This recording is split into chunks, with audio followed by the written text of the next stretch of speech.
10 वर्ष पूर्व अस्तित्व में आई आम आदमी पार्टी को राष्ट्रीय पार्टी का जो है दर्जा चुनाव आयोग की तरफ से दे दिया गया है और आज देश भर में आम आदमी पार्टी के जो कार्यकर्ता हैं वो जश्न मना रहे हैं, क्योंकि 10 वर्ष में ही सफलता के तमाम जो झंडे हैं उन्होंने अलग अलग राज्यों में गाड़े और राष्ट्रीय स्तर की पार्टी का दर्जा पाने के लिए जो भी मापदंड हैं उस पर जो है वो पूरी तरीके से खरा उतरे हैं, जिसके बाद निर्वाचन आयोग ने जो है उन्हें राष्ट्र का दर्जा दे दिया। इस समय आम आदमी पार्टी के प्रवक्ता प्रताप सिंह जम्वाल हमारे साथ है। प्रताप जी, 10 वर्ष का लंबा समय लगा लेकिन आखिर में राष्ट्रीय स्तर की पार्टी का दर्जा मिल गया, किस तरह से देखिए, सबसे पहले जो भारत के नागरिकों का आज स्वाभिमान जीता है, भारत के नागरिकों की वो सोच जो भारतवर्ष को वाकई एक विश्व गुरु बनाने के प्रयास में लगी हुई है, आज वो विचारधारा, वो सोच जीती है। और सबसे कम समय में आम आदमी पार्टी एक राष्ट्रीय राजनीतिक दल बना है।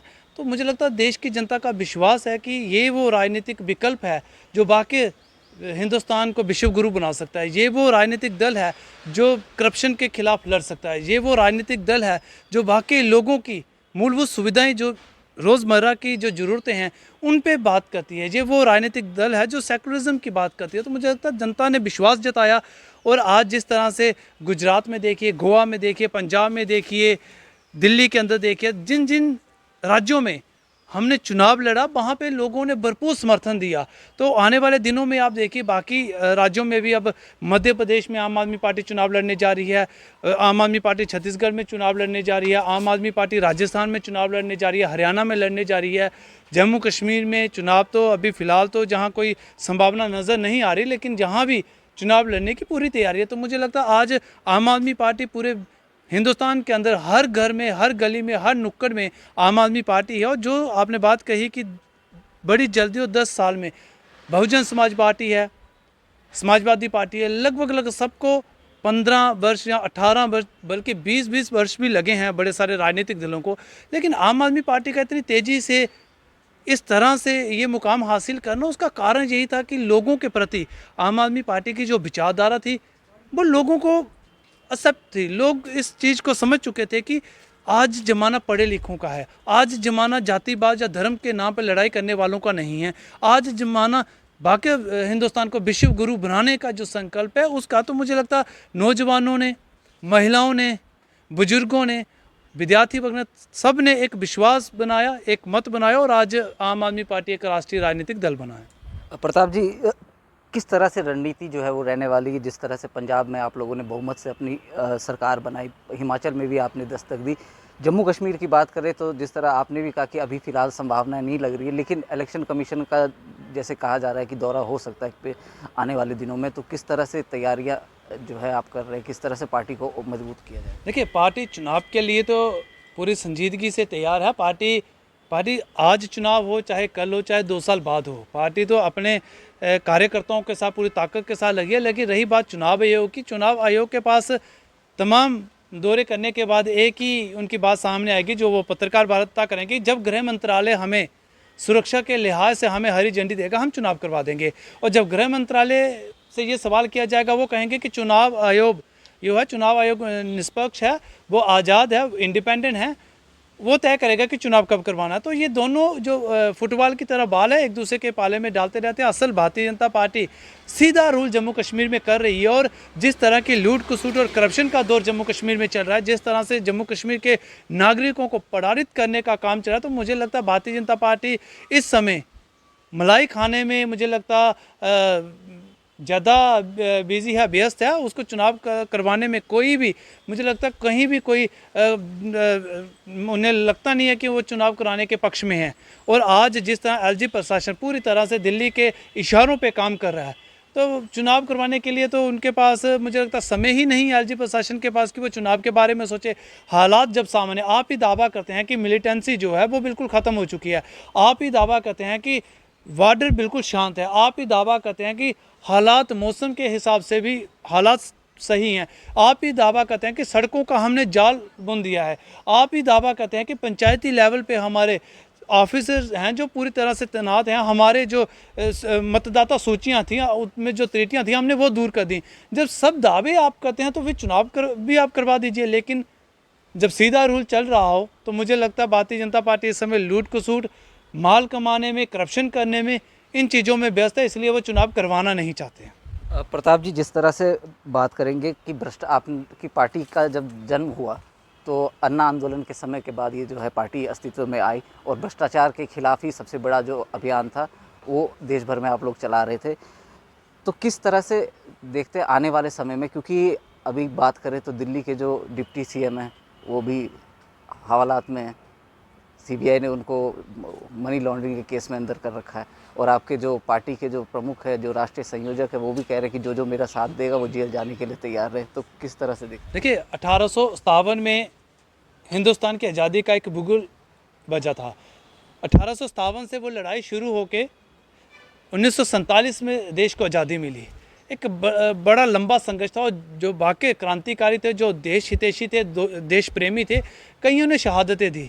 तो मुझे लगता है कि इस तरह का बात करके तो मुझे लगता है ज़्यादा हवा लेने की ज़रूरत नहीं है हमें कि हम बाकी वो क्रांतिकारी लोग हैं, क्योंकि बाकी आम आदमी पार्टी एक आंदोलन से पैदा हुई पार्टी है। तो इसलिए बार बार हम लोगों को ये बताना नहीं चाहते और ना जताना चाहते हैं। रही बात मनीष सिसोदिया जी की, सत्येंद्र जैन जी की, आज तक आप जितने भी आपने सवाल किए उन सवालों में कहीं भी कोई भी तथ्य ये सरकार साबित नहीं कर पाई। और जब से मोदी सरकार आई है 4000 से ज़्यादा ईडी केस रजिस्टर कर रही है, बल्कि तमाम पिछले इतने सालें जो हुकूमतें रही उन्होंने इतने केस नहीं किए, इन्होंने किए। अगर ये भ्रष्टाचार कहते हैं तो वो भ्रष्टाचार भी इन्हें सामने लाना चाहिए जो जम्मू कश्मीर के नेताओं ने, भारतीय जनता पार्टी के नेताओं ने अपना लोन तक एनपीए करवा लिया। इन्हें वो भ्रष्टाचार भी सामने लाना चाहिए जो हिडनबर्ग की रिपोर्ट ने दिखाया कि एक ही आदमी 6 कंपनियां बनाता है और 6 कंपनियों का कोई दफ्तर नहीं, कोई फ़ोन नंबर नहीं, कोई ठिकाना नहीं।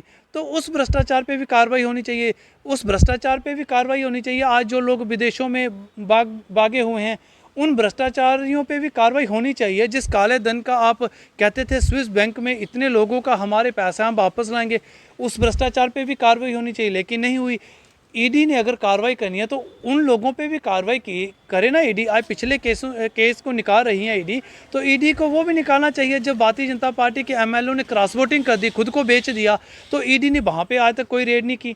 तो ईडी को वो कार्रवाई भी करनी चाहिए जहाँ पे देश भर के अंदर आपने कई ऐसी जगहों पे काम है, चाहे वो रोड के लिए, स्मार्ट सिटी के लिए, जो अपने लोगों को फ़ायदा दिया हुआ है, तो ईडी ने वहाँ पे कोई कार्रवाई नहीं की है। तो मुझे लगता है ईडी सिर्फ कार्रवाई विपक्ष पे कर रही है, विपक्ष को दबाने का प्रयास कर रही है। रही बात हमारी, तो हम आंदोलन से पैदा हुआ एक राजनीतिक दल है, बाकी क्रांतिकारियों का। और जिस तरह से हमारे राष्ट्रीय संयोजक माननीय अरविंद केजरीवाल जी ने कहा, जो हमारे साथ रहेगा वो जेल जाने के लिए तैयार है, क्योंकि हमें पूरा ये जानते हैं कि भारतीय जनता पार्टी के खिलाफ बोलने के लिए, जो सच्चाई साबित करने के लिए, जो हिटलर शाह जो सरकार है ये जेलों में डालेगी, लेकिन जेलों की सलाखें इतनी मजबूत नहीं हैं जो एक सच्चाई को, जो बुलंद आवाज़ को रोक सके। जो सलाखें भी टूट जाएंगी, पिघल जाएंगी।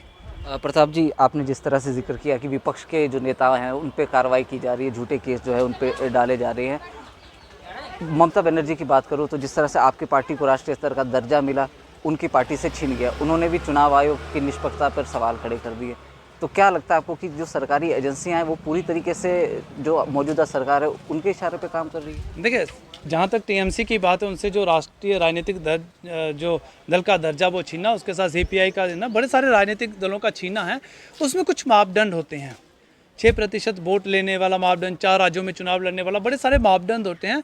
जहाँ पे उन मापदंडों पे वो लोग खरा नहीं होते, तो इसलिए उनसे वो दर्जा छीन लिया। रही बात चुनाव आयोग की, चुनाव आयोग ना तो हमारा सगा है कि वो हमें फेवर करता है। अगर हमें फेवर करता होता तो शायद हमें आज राष्ट्रीय राजनीतिक दल बनने के बावजूद भी, और इतनी देर नहीं लगती हमें राष्ट्रीय राजनीतिक दल बनने में, हम कई महीनों पहले ही राष्ट्रीय राजनीतिक दल बनने के जो मापदंड थे उसको पूरा कर चुके थे। लेकिन आज जाके और राष्ट्रीय कार्यालय के लिए ज़मीन जहाँ हमें कार्यालय उपलब्ध करवाना, वो जिम्मेवारी थी सरकार की, जो आज तक पूरी नहीं की जा रही है।